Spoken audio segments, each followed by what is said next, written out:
Chris Rufo posted that Somalians are stealing billions of dollars from American taxpayers and sending cash to terrorists back home. It's time for Donald Trump to revoke temporary protected status for all Somali nationals in the U.S. It's time for them to go home. And Trump actually did that.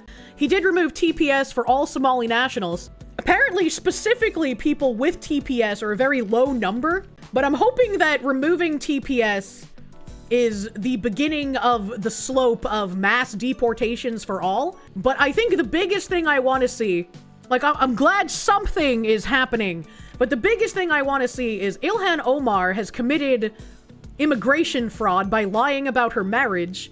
And so I feel like if nothing is done about her specifically, then nothing is actually going to happen in general. And so something needs to happen because she's still a sitting member of a representation of the US citizens, and that's just not okay. Didn't she marry her brother? She did.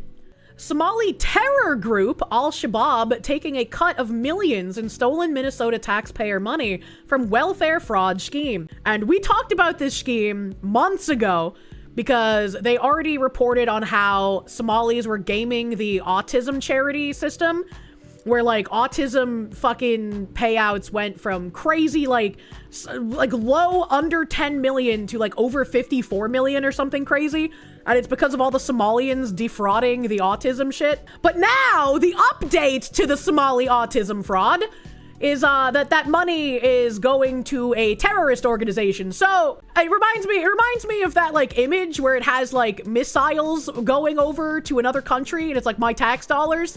And then the other country is throwing missiles back and it says somehow also my tax dollars. And then there's like little text down in the corner that says 2 homosexual members of Hamas having sex, somehow also funded by my tax dollars. You know, like hold up, you said Minnesota, like the scam call center capital of the US? Yes, exactly. Yes, exactly.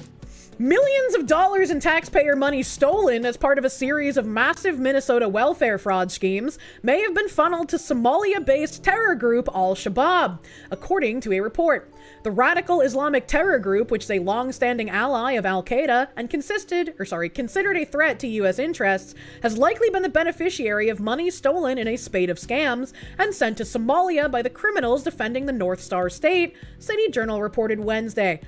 This is a third rail conversation, but the largest funder of Al-Shabab is the Minnesota taxpayer. A source who worked on a federal investigation into Minnesotans attempting to join overseas terror groups told the outlet. That's a little crazy. Don't you think that maybe we might have had a problem if you have to have a specific, like, investigation group specifically for Minnesotans alone? Like, that's wild, man. There is an issue here that is real, and if there is ever an event that is traceable back to these funds or to the people from this area, then the situation will take on a whole new set of optics. Minnesota has been plagued by several high-profile fraud scandals in recent years, the largest being the Feeding Our Future scheme, which prosecutors have racked up 56 criminal convictions in what they allege was a plot to steal $300 million from a federally funded program meant to feed children during the coronavirus pandemic. I also vaguely remember talking about this scam as well. I think the autism one was just more recent, so I remember that one better. In recent months, the Minnesota U.S. Attorney's Office has uncovered multi-million-dollar fraud schemes targeting the state's Medicaid Housing Stabilization Services program and a federally funded Autism Services for Children program. The state's top prosecutor believes billions of dollars in taxpayer money have been stolen as a result of fraud. To be clear, this is not an isolated scheme, acting U.S. Attorney Joseph Thompson said in September, when announcing the first charges in the autism fraud scheme. From Feeding Our Future to Housing Stabilization Services and now Autism Services, these massive fraud schemes form a web that has stolen billions of dollars in taxpayer money. Each case we bring exposes another strand of this network. The challenge is immense, but our work continues. Are we gonna end up deporting people doing this? Like, can we like speed up the deportations just a little bit, man? Can we get this like expedited, man? The fraud during COVID was off the chain. COVID in and of itself was just like a massive type of like just encouragement of fraud everywhere. Former fraud investigator Kayesh Magan, a Somali American who had worked in the Minnesota Attorney General's office, noted in an op-ed last year that it is uncomfortable and true that nearly all the defendants in several Minnesota fraud cases, including Feeding Our Future, are from my community, the Somali community. Interesting. David Gauthier, a former Republican Minnesota state senator, believes state Democrats and the media have ignored fraud being perpetrated by members of the state's large and politically influential Somali community, which has made the problem worse. Do you really think it's been ignored? Or do you really think that they actually just support the fraud happening? Because I feel like it's probably more that they support the fraud, and we're hoping that it wouldn't come to light in public because, you know, as long as you just call people racist for noticing things, they'll shut the fuck up about it. So that was probably the hope here. The media does not want to put a light on this, Gauthier told City Journal, and if you're a politician, it's a significant disadvantage for you to alienate the Somali community. If you don't win the Somali community, you can't win Minneapolis. And if you don't win Minneapolis, you can't win the state. End of story. Shouldn't this be a massive fucking red flag? Like, to anyone? Like, that's weird to me. The fraudulently obtained welfare funds make their way to Al-Shabab through the untold millions of dollars in cash remitted by Somalis in Minnesota back to Somalia through an informal network of money handlers known as Hawalas, the outlet reported. Halucha, the Pokemon? How is he implicated in this? We had sources going into the Hawalas to send money. Glenn Kearns, a retired Seattle Police Department detective who served on a federal joint terrorism task force, explained. I went down to Minnesota and pulled all of their records and, well, shit, all these Somalis sending out money are on DHS benefits. How does that make sense? We had good sources tell us this is welfare fraud. Kearns said he later determined that significant funds were being sent from people in the U.S. to Al-Shabab networks in Somalia, and though it may not have been intentional, the terror group was getting a share. What do you mean it may not have been intentional? Are you fucking kidding me? And also, if you commit fraud and you've immigrated to this country, your citizenship status should be revoked and you should get deported. I don't even think that's a radical position. If you've come here, even if you did it the legal way, and you commit fraud, you should be kicked the fuck out. That feels like it should be a no-brainer at this point. Pretty much your entire voter base is compromised? Yeah, exactly. Every scrap of economic activity in the Twin Cities in America, throughout Western Europe, anywhere Somalis are concentrated, every cent that is sent back to Somalia benefits Al-Shabab in some way. A former member of the Minneapolis JTTF said, for every dollar that is transferred from the Twin Cities back to Somalia, Al-Shabab is taking a cut of it. We need to ramp up the investigations, ramp up the deportations, revoke citizenship from people involved in fraud. Get them out. Get them out. Why is this so hard? Why is this so difficult? Maine also has Somali Medicare fraud. How come anywhere that has a large concentration of Somalis ends up with a large amount of fraud? Can someone explain this to me? Why is this happening? Ours are sending money to bankroll a wannabe warlord's campaign for Jubaland. Is that real? Jubaland sounds like something a racist on Pole would make up. What the fuck is that? Gateway Community Services and its founder, Abdullahi, have been credibly accused of defrauding Maine Care by a former employee. But Democrat AG Aaron Frey won't investigate, and Janet Mills won't acknowledge it. Somali Americans received millions in U.S. taxpayer dollars, Maine Care funding, while claiming to bankroll Jubaland militia. What the fuck is a Jubaland? Somali American Abdullahi has had a prolific life since arriving in Lewiston, Maine as a refugee in 2009. Ali has become a U.S. citizen, started a nonprofit to help fellow immigrants, started several businesses, including a multi-million-dollar Maine Care-funded migrant services agency, and even according to an interview he gave to Kenyan media, managed to raise money in the U.S. to buy weapons, munitions, and supplies for a paramilitary force he had hoped to lead as a president of Jubaland, Somalia. And this is why also our legal path of immigrants has an issue. Like, when you're able to defraud to this degree, come the fuck on, man. There's no defending this. His knack for running a celebrated migrant agency out of Portland didn't translate into electoral success last November when he failed to win the convoluted and disputed presidential race in Jubaland. This dude was defrauding the people of Maine and running a fraud scheme in order to buy shit to make himself a president in a foreign country, and he still failed to win. That's crazy. In an interview with Kenyan media, Ali had previously boasted of his efforts to raise funds for paramilitary forces in Somalia, forces he hoped would back his claim to power should he win the presidential election. When I was in the US, I contributed to the financial support for the Jubaland Somali army to help the troops buy weapons, bullets, and food. I helped pay my share of the fund, he said.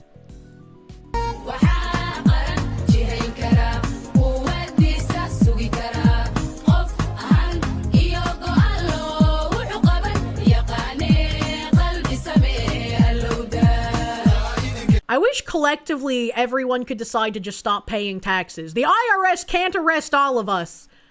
And I'm kind of tired of this shit.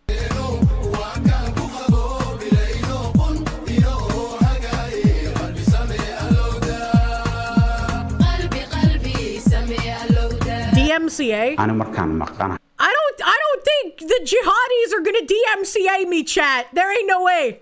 When I was in the US, I contributed to the financial support for the Jubaland Somali army to help the troops buy weapons, bullets, and food. I helped pay my share of the fund. And this is another tweet where he types in whatever language that is. All right, bet. Nice truck. At the same time, Ali was helping finance arm deals in Somalia. He was also serving as the executive director and nominal head of Gateway Community Services, LLC, and Gateway Community Services, Maine.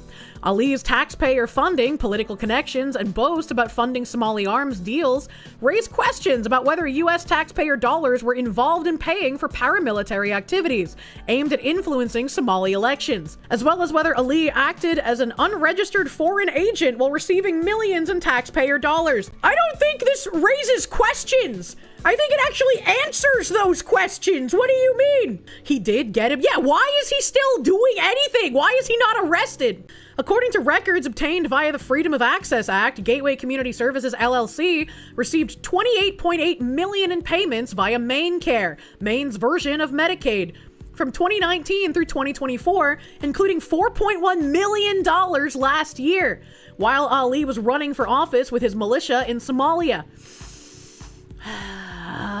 In April 2020, the LLC received $693,382 in taxpayer dollars under the Paycheck Protection Program, funding that allegedly backstopped 127 full-time jobs. Other documents show that Gateway, while it was being run by Ali and Assistant Executive Director Representative Deqa Dhalac D. South Portland, owed a debt to the Maine Department of Health and Human Services of nearly $800,000 due to improper payments the company received under MaineCare. According to a March 2022 letter to Ali, a sample audit of reimbursement claims Gateway filed with MaineCare found a 36% error rate, resulting in Gateway receiving an estimated $903,938.95 in improperly paid taxpayer dollars. It's unclear from the letter whether that debt was ever settled. I'm gonna go ahead and guess it probably fucking wasn't. Holy shit. Like, how are these people able to just get away with it? Why does nothing ever happen to them? Why are there no arrests? Why are there no charges? Why are there no, hey, you're gonna have to pay this money back and then we're gonna deport your ass? What is happening? According to public tax records, Gateway Community Services, the nonprofit rather than the similarly named for-profit LLC, earned just over $1.5 million in revenue in fiscal year 2023, with $1.3 million of that revenue being from government grants. That represented a significant increase in taxpayer funding for the nonprofit, which received just $135,561 in 2019. And nobody thought that it was suspicious at all that they, like, fucking quadrillion-drupled their income. Like, what the fuck? And $488,531 in 2020, according to tax documents. Ali, in his role as executive director of the nonprofit arm of Gateway, took compensation of $12,825. State Rep Dhalac, a member of the state legislature's powerful Appropriations Committee, served as Assistant Executive Director at Gateway at the same time. DHHS's Program Integrity Unit was attempting to recoup nearly $800,000 in improperly billed claims. According to financial disclosures Dhalac has filed with the Maine Ethics Commission, she listed her employer as Gateway Community Services in 2021, 22, and 23. However, her 24 disclosure lists only Cross-Cultural Community Services, an entity from which she reported self-employment income in the 3 years she served as Assistant Executive Director at Gateway. I bet this is also some kind of fraud. Cross-Cultural Community Services. That sounds like some DEI commie gobbledygook that is also probably fraud-related. The nonprofit arm of Gateway has also come under legal and media scrutiny in recent years. According to a January 22 report from the Portland Press Herald, Abdullahi and Gateway were implicated in a federal investigation into wage fixing among migrant-run healthcare agencies, though Abdullahi has denied any knowledge of the conspiracy. How many fraud things is this guy implicated in, and he wants us to believe that he had no idea about this specific fraud? Are you kidding me? Are you fucking kidding me? Like, come on, brother. According to one of the defendants in that case, Ali, who was never named as a defendant and was never indicted, I'm so shocked, was the person who drafted the agreement. When the Press Herald reported and questioned Ali about this, the reporter said he hung up the phone. Although Dhalac appears to no longer work for Ali at Gateway, the pair appear to remain close. Both Dhalac and Ali accompanied Office of New Americans Director, Office of New Americans. Why is it that we have to continuously let people take advantage of us because they're doing it in a legal way? Otherwise, we're somehow the bad guys? Like, I just, what the fuck, man? Like, the more I read, the angrier I get. What the fuck? That's very subversive. It is, dude. They accompanied the Office of New Americans Director Tarlan Ahmadov on a controversial junket to Azerbaijan paid for by the government of Azerbaijan. Neither Dhalac or Ali have responded to inquiries about the trip to Azerbaijan. I mean, and why would they? Why fucking would they? They can continue saying nothing and just get away with it. Like, what? What do you mean? Ali and Dhalac have also ignored questions about whether U.S. tax dollars were used to finance Ali's support for Somali arms, munitions, and paramilitary troops. Can I be honest? Right, like, we know the tax dollars were used, but regardless, even if they weren't, he is still an American politician who was funding Somali presidential campaign and paramilitary troops. He should be deported for that alone. What the fuck do you mean? A search of the U.S. Department records for the Foreign Agent Registration Act does not show any indication that Ali ever registered as a foreign agent during the time when he claimed to have raised money in the U.S. for the benefit of Somali paramilitary groups. And once again, why the fuck would he? If he can get away with doing this and all that's going to happen is people write about it in the news, he's never going to get arrested, he's never going to get indicted, he's never going to get jail time, he's never going to have to pay the money back, he's never going to get deported. If none of that happens, if there's no consequences, why the fuck does it matter that he didn't do that? Like, come on, man. If I speak, I will glow. When the Maine Wire began making inquiries to Ali about the Gateway Community Services and his claim to have funded arms deals in Somalia, Ali deleted his personal Facebook page and his LinkedIn account. Not suspicious at all. However, his Dr. Abdullahi Ali for President, Jubaland State, Somalia Facebook page remains active and continues to document his international exploits, including his March 8th visit to the Saudi embassy in Nairobi, Kenya, and his January 16th meeting with the Pakistani ambassador to Ethiopia, Atif Sharif. Much like I said about that fucking dumb bitch mayor, I can't even remember her name, in LA, and how she went to like some fucking presidential swearing in like some fucking African country. You're a mayor.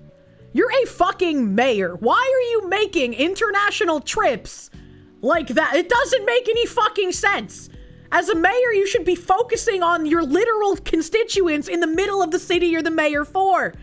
This is why people like Mamdani get elected, because when asked, like, oh, what are you going to focus on? What's your first trip going to be? Everyone's like, of course, Israel. All Americans just want to send infinite money to Israel, don't they?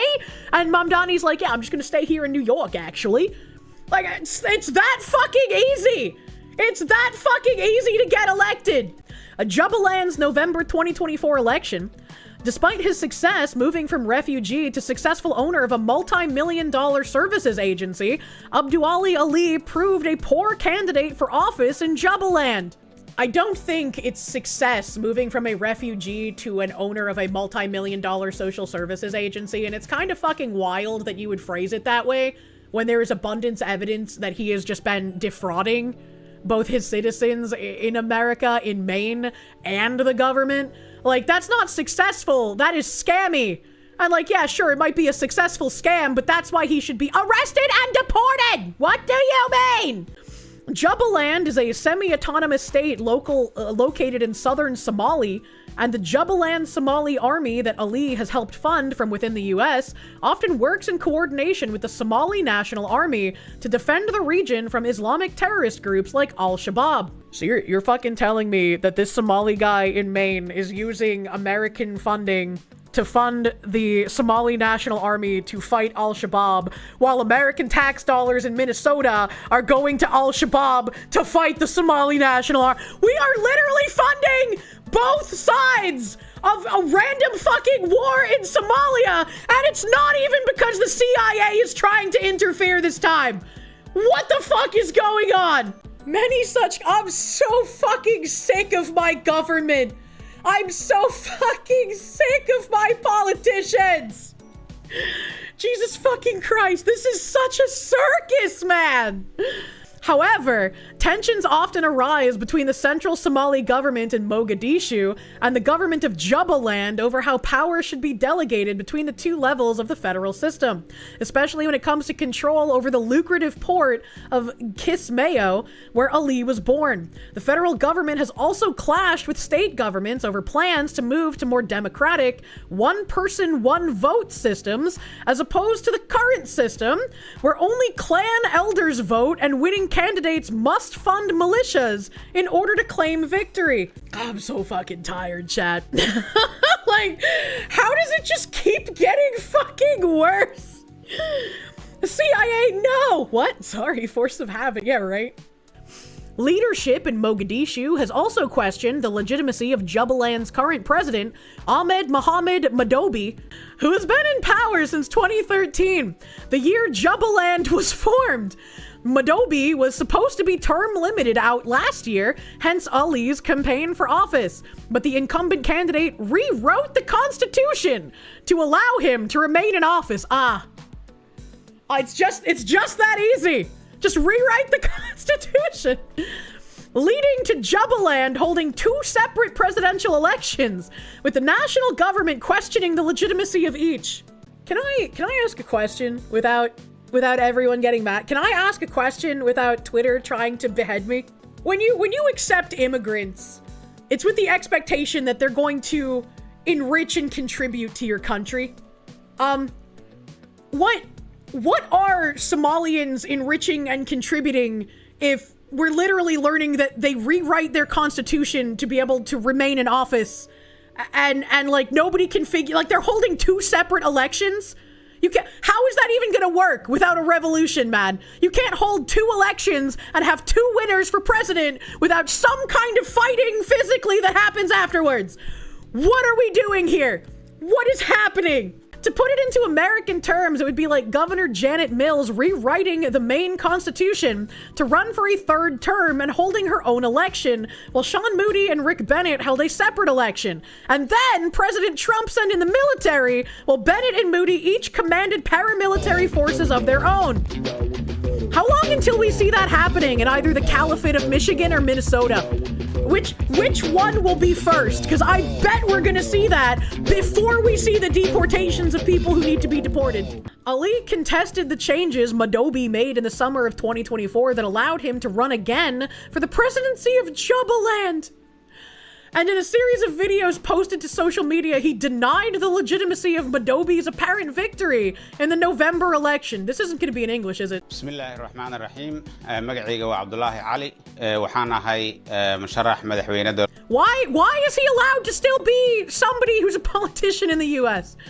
Although Ali has spoken positively about his time in Maine and the US, he has joined other Somali refugees in Minnesota and dedicated time and resources to heavy involvement with politics in his native country.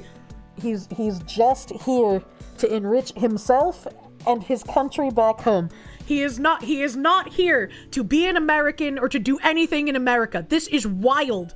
Who would defend this? Why would you defend this?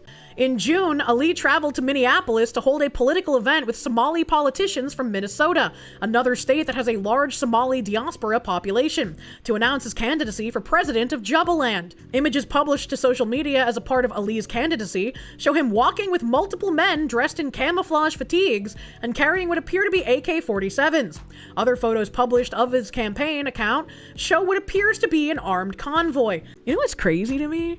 It's crazy to me that people are unironically traveling to Minneapolis to have, like, events with other Somali politicians. Literally unironically using American money to fund things in Somalia while having Somalian government meetings in the US. Ali did not succeed in his Jubaland presidential bid, and his attempts to contest the results of the election were not successful. However, questions remain about exactly how he managed to finance both his political operation, extensive trial, and the arms and soldiers backing his militia. Do the questions really remain? In addition to legitimacy and broad suffrage, Jubaland's elections also lack campaign finance disclosures. I'm so shocked that dual elections in a place called Jubaland do not have campaign finance disclosures. Really just surprising. So there's no available record other than Ali's public comments to indicate precisely how his campaign and militia were funded. Ali did not respond to an email asking how he managed to finance his armed paramilitary group. A review of Ali's business records, as well as records related to his associates, suggest a web of businesses and nonprofits that have either failed to take off or operated under the radar. In addition, some businesses operating out of his 501 Forest Avenue location in Portland have connections back to Minnesota. Oh God, Brad, please! Please! Why are we not doing anything about this? In addition to Gateway, Ali has formed several for-profit ventures, including Gateway Communications and Financial Services LLC in 2018, Boundless Media LLC in 2020, Think Delivery LLC in 2018, and La Fio Consulting LLC in 2023. According to federal records, only Gateway Community Services LLC was approved for a $687,500 PPP loan on April 11th, 2020, a loan that was forgiven in February 2021. I am glowing so hard I have channeled the spirit of Saint Terry. Holy fuck. Holy shit. What do you even fucking say about this? Why has nothing been done? Why has nothing been done about this man? This is fucking insane. The federal records indicate that the loan helped save 127 jobs in the all other miscellaneous ambulatory healthcare services, quote unquote, industry. Yeah, I'm sure it fucking did. Similarly, Ali's nonprofit, Gateway Community Services Maine, was approved for a smaller $11,200 PPP loan on May 4th, 2020, which was forgiven in May 2021. The low amount of the loan for the nonprofit is odd, considering the nonprofit arm of Gateway reported paying $527,000 in salaries and wages in 2021. Why do we pay taxes? Why do we pay taxes, and why do we trust anyone in the government to do anything when this is just allowed to happen? And people will just mindlessly defend it because if you don't want foreigners defrauding your government and stealing your money, you're a racist. Like, I don't fucking get it, man. It's not even like a racist thing. I wouldn't care what fucking race he is. This is absolutely absurd that he's been allowed to do this for so fucking long and nothing has happened. Meanwhile, the IRS go for people that owe 2K. I'm so fucking tired. I am glowing.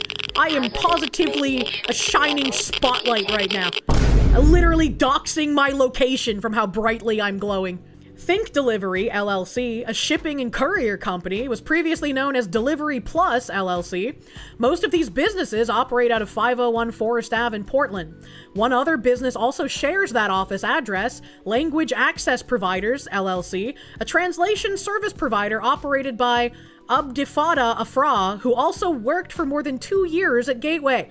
Although Language Access Providers, LLC, boasts of serving the immigrant communities of Maine and beyond since 2017, the company's website lists 3 team members, meet Noif, first name, last name, and first name, last name, suggesting the company either has no team or is yet to complete its team section.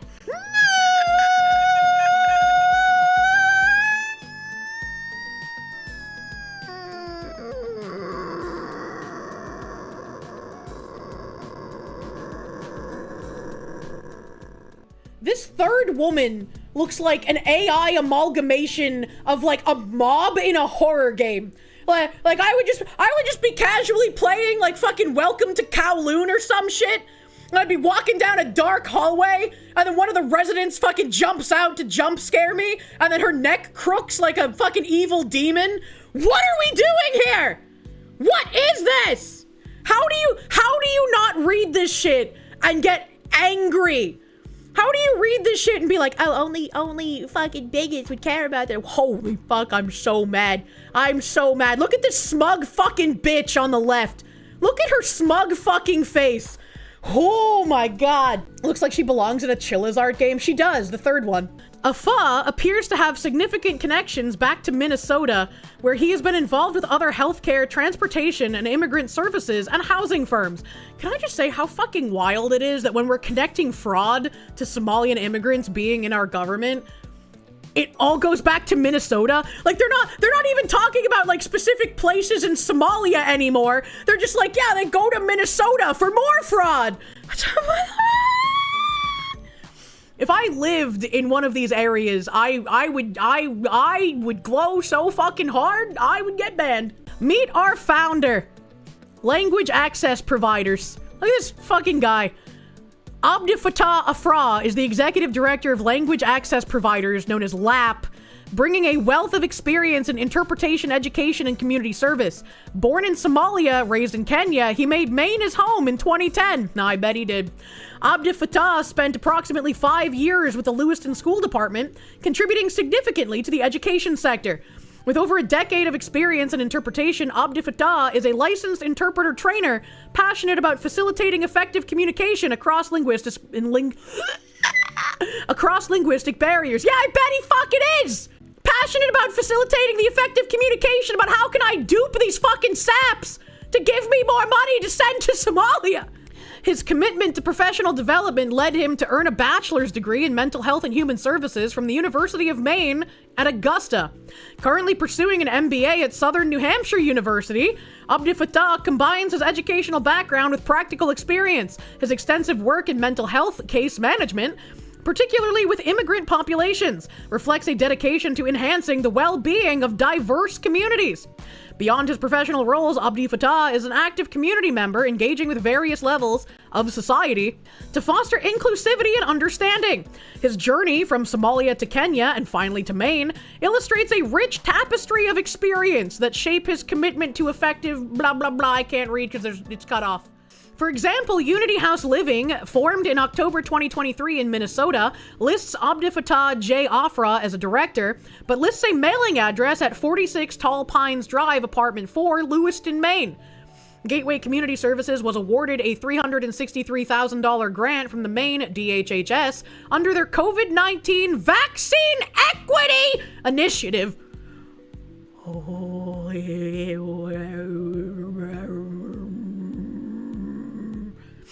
Gateway was among a multitude of immigrant services nonprofit organizations that received hundreds of thousands of dollars under the initiative.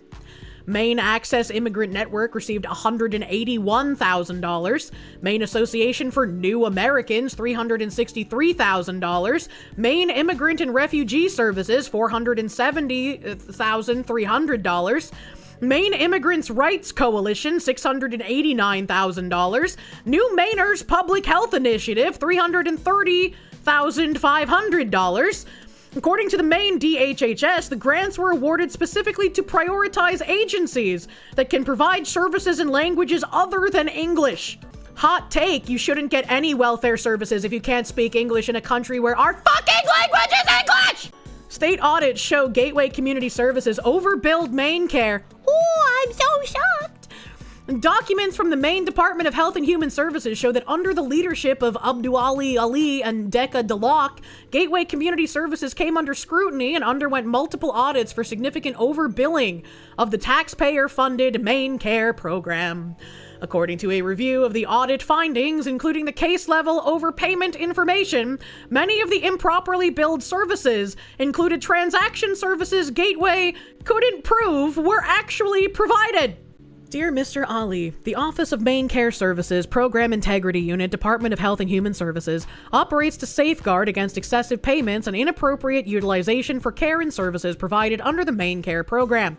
The Program Integrity Unit has concluded a review of your records and billings for services provided to Maine Care members. And this letter conveys the findings pursuant to Chapter 1 of the Maine Care Benefits Manual. Review encompasses this period from 1/1/2017 through 12/31/2018. Imagine how much worse it's gotten. The review contained 20,932 paid claim lines to Gateway Community Services LLC for the above identified timeframe. Services provided under Maine Care Benefits Manual, Chapter 1, Section 1, General Administrative Procedures, blah, blah, blah, 2016, 2017, 2018, and Chapter 2, Section 13, Targeted Case Management Services, 2014, effective 2016, were reviewed, including the review encompassed all dates of service between 1/1/17 and 12/31/18. A random sample of 275 claim lines was extracted from the universe of 20,932 claim lines. Program Integrity reviewed the first 244 claim lines out of the 275. Department of Health and Human Services, Office of the Inspector General, Office of the Audit RAT Stats 2010, a random number generator was used to determine this random sample. Because the sample claims were randomly selected, the findings from the sample can be applied to all claims from which the sample was drawn. However, since random samples can be slightly different from one sample to the next, we have discounted the overpayment to allow for this variability. If you find fraud from that sample, should you not then check all of the 20,932 claims, man? We determine the amount overpaid as follows. Find the error rate. This is the percentage of the dollar amount of claims in the sample that failed the review.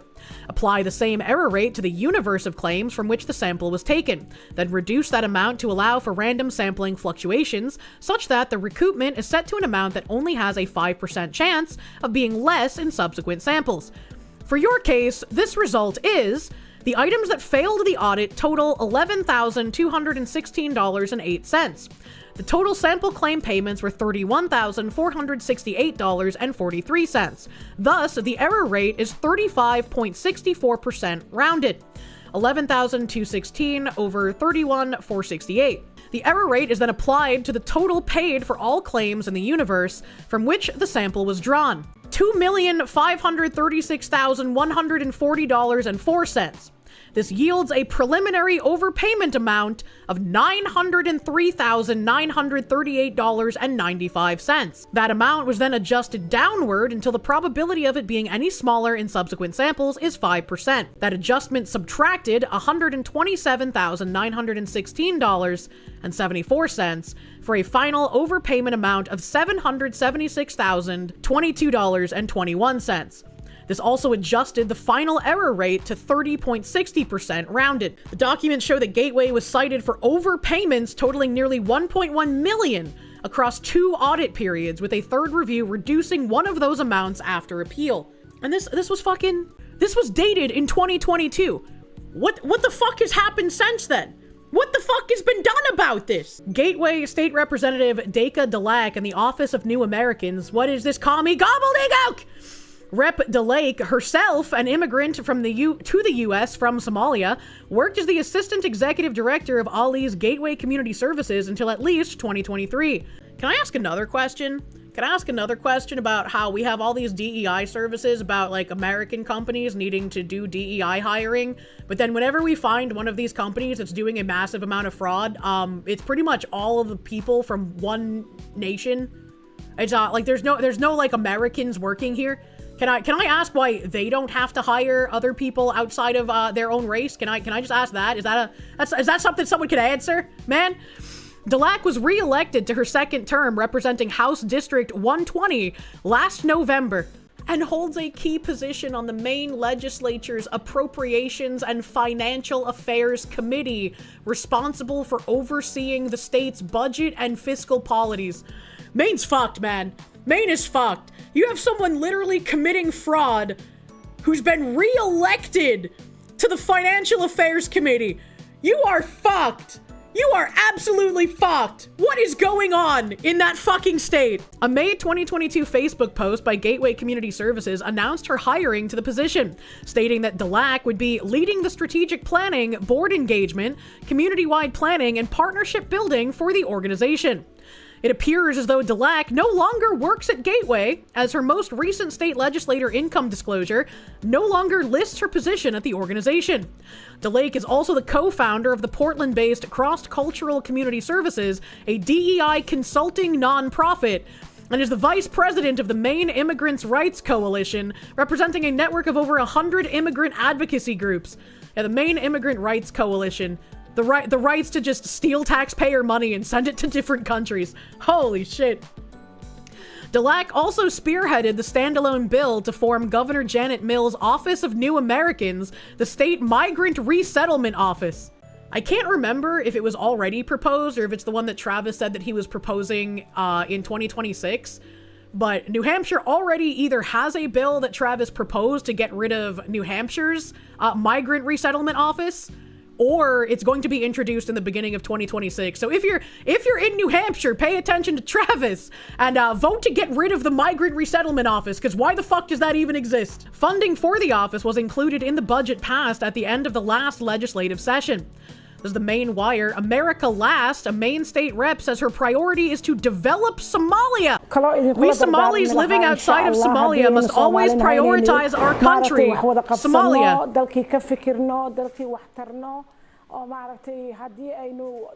And think of developing our country.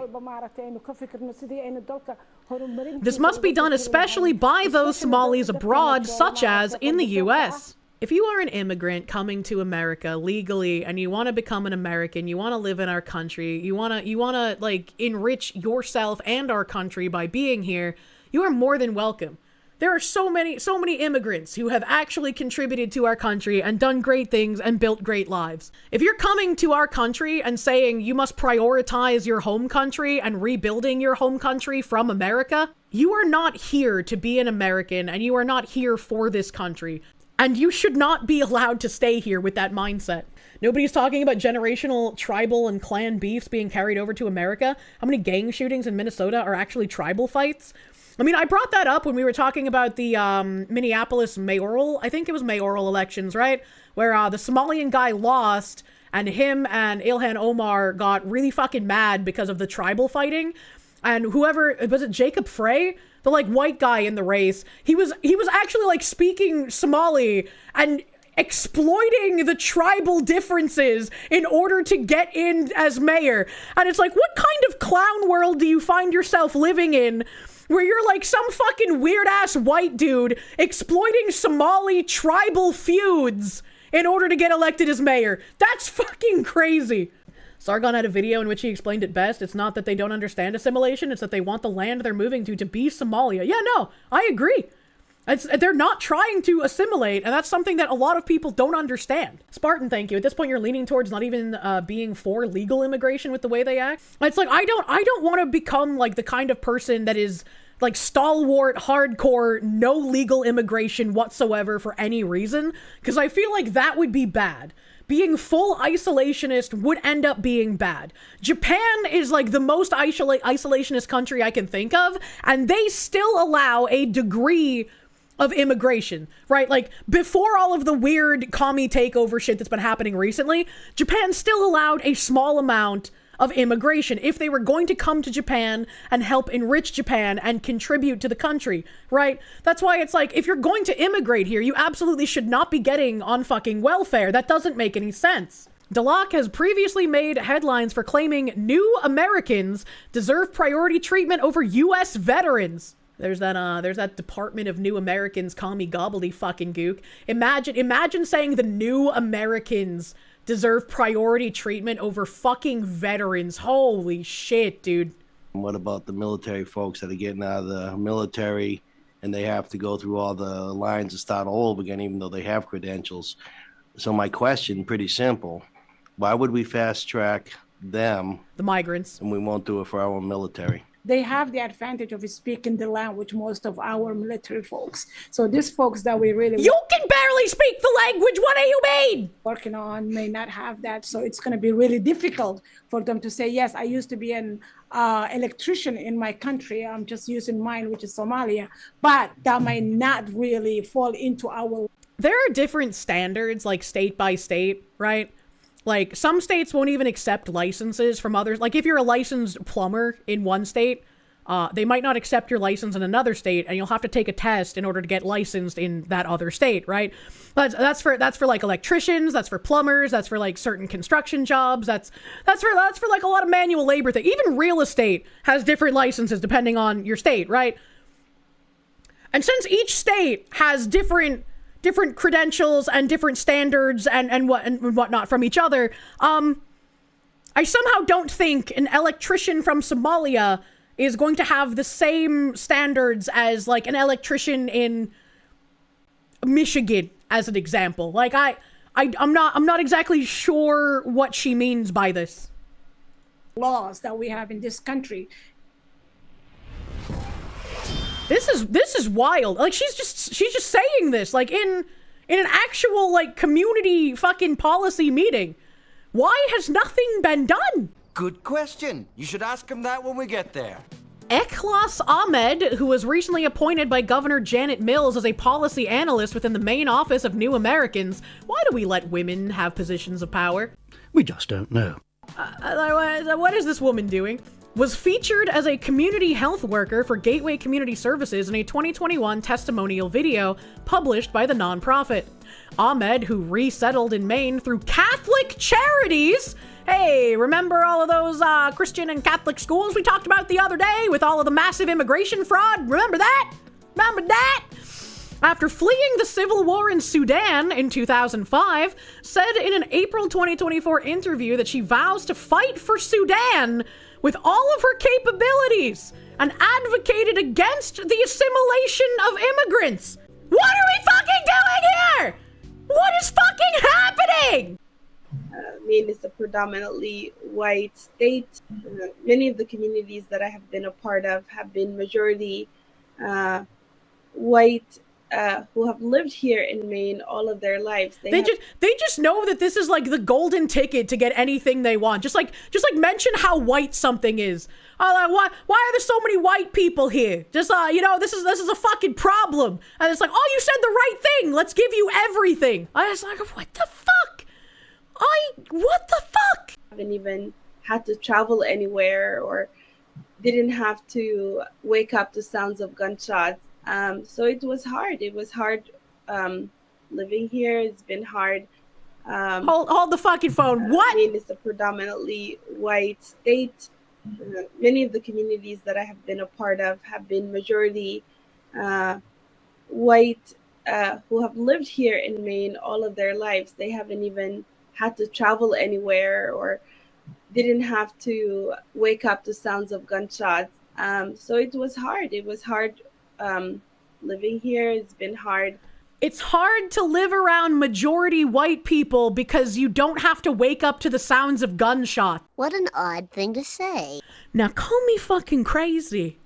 Maybe, Maybe I'm just fucking crazy, but maybe I feel like waking up to the sounds of gunshots is a bad thing. And so if you're living in an area, regardless of majority white people or not, where you don't have to wake up to the sound of gunshots, shouldn't that make living there be better and not hard? What the fuck do you mean? I'm gonna fucking stroke out. I'm gonna fucking stroke out, man. What the fuck? Holy shit. Asking Sudanese people to move here in Maine. I don't particularly feel like I'm more Sudanese or more American. I fight for Sudan in all my capacity. My advice, again, is for anyone who's coming is to hold on to their mother tongue, to hold on to your culture, hold on to your religion, to your beliefs. There's no reason to assimilate. Yeah, why would you assimilate? America has no culture. Americans aren't even human, really, if you think about it. They're just here to generate money for us to send back home. That's what Americans are for. You know, fuck them. This article is like fucking weapons grade fucking glow shit.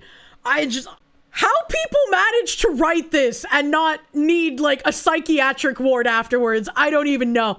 I'm so fucking mad. Steve Robinson, who is award-winning filmmaker, editor at the Maine Wire, investigative reporter. This is an investigative reporter. Fucking bless an actual journalist in current year. Holy fucking shit. But like, why is no one talking about this? This only has 40k views, 1.1k like. Why is no one talking about this? I'm taking crazy pills. I'm tired of the circus chat. I want to go home.